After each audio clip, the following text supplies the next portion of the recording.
Thank you for visiting my YouTube channel to get your daily Bible verse and Bible chapter.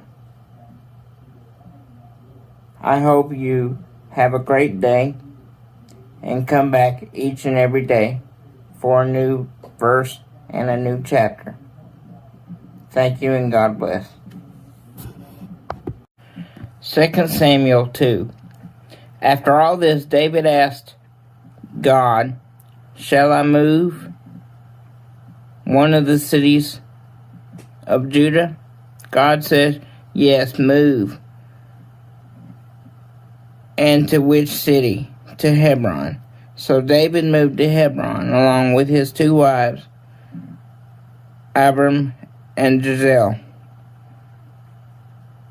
and April, the widow of Nabal of Carmel. David's men, along with their families, also went with him and made their home in and around Hebron.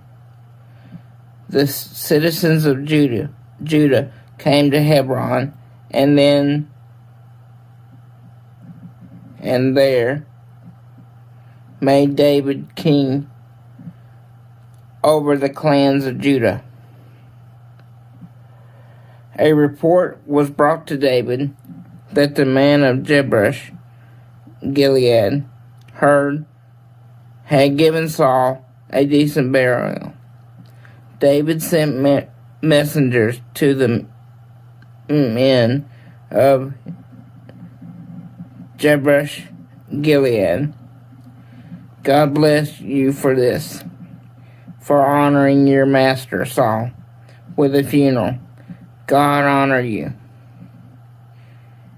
and be true to you, and I'll do the same, matching your generous act of goodness. Strengthen your resolve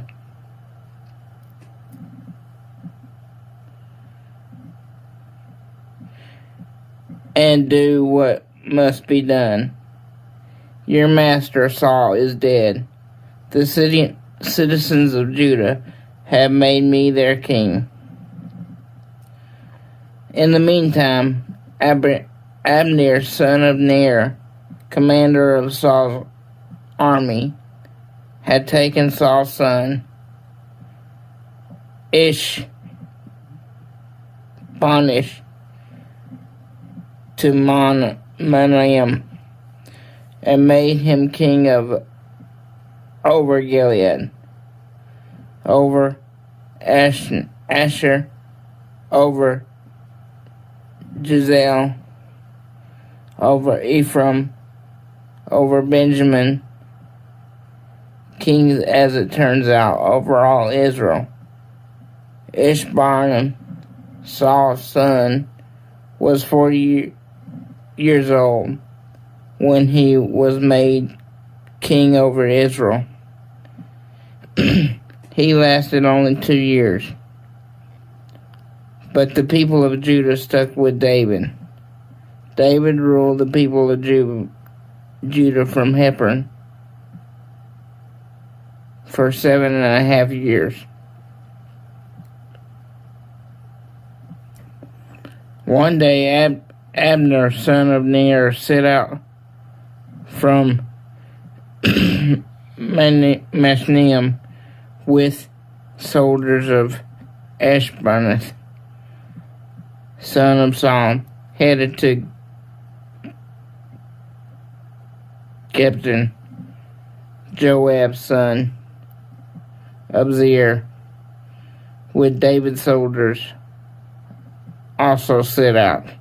They met at the pool of Gibeon.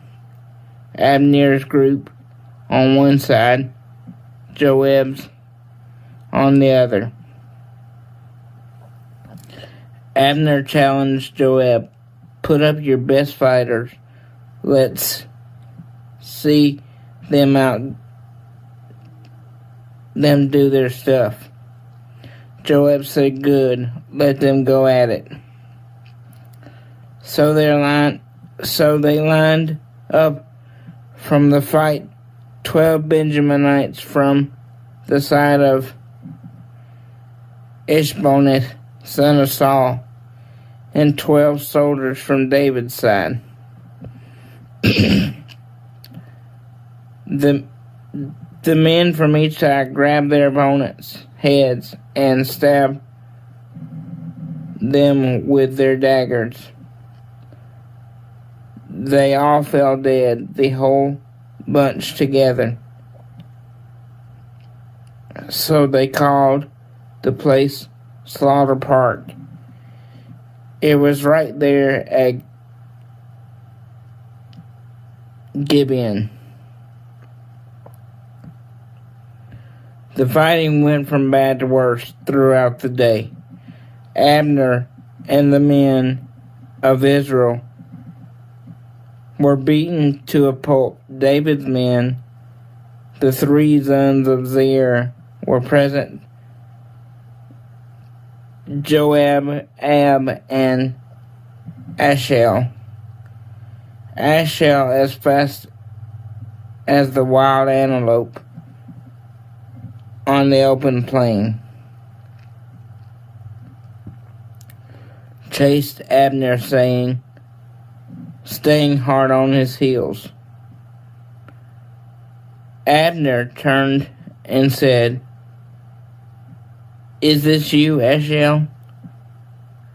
"It surely is," he said. Abner said, "Let up on me. Pick on someone you have a chance of beating. Be content with those spoils." But Ashel wouldn't let up. Abner tried again. "Turn back. Don't force me to kill you. How would I face your brother Jacob?" When he refused to quit, Abner struck him in the belly with the blunt end of the spear so hard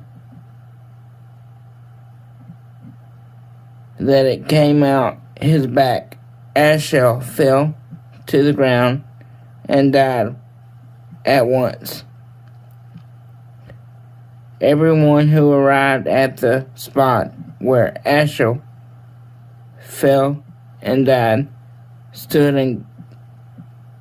and gaped.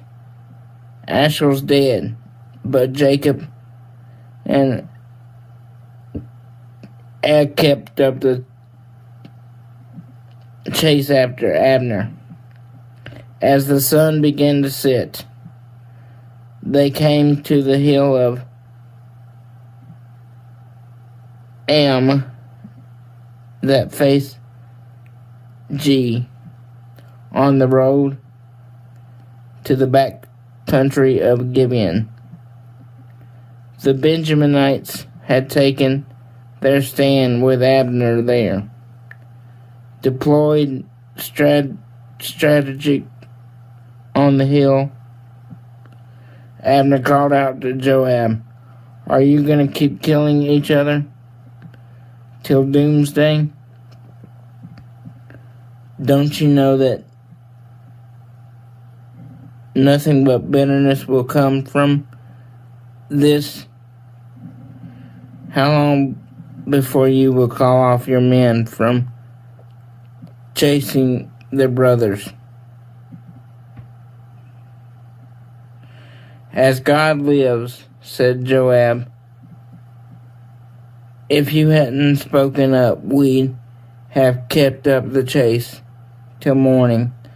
Then we would blow the ram's horn trumpet, and the whole army of Judah would stop in their tracks." They quit chasing Israel and called off the fighting. Abner and his soldiers marched all night up the Arab and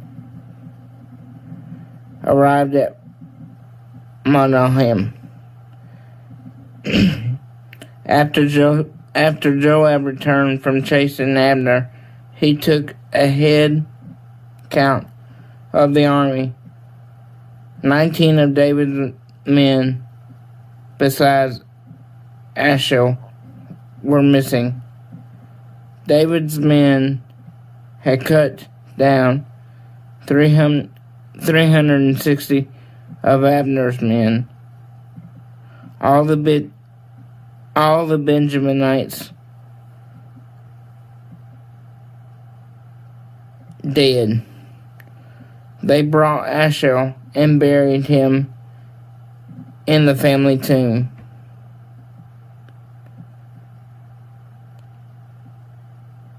In Bethlehem, Joab and his men then marched all night and arrived at Hebron as dawn broke.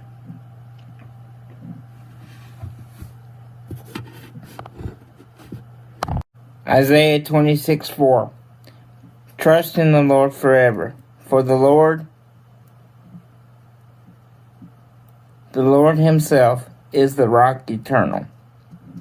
Again, today's verse is Isaiah 26:4. Trust in the Lord forever, for the Lord himself is the rock eternal. One of my favorite verses is Philippians 4:13, and it says, I can do all things through Christ who strengthens me. If you have your own favorite verse, please put that down below and let me know what it is. Again, today's verse of the day is Isaiah 26:4. Trust in the Lord forever, for the Lord himself is the rock eternal. Always remember to smile, because you never know what a smile can do for someone's day. Thank you, and don't forget to like, comment, and subscribe. Have a great day. God bless.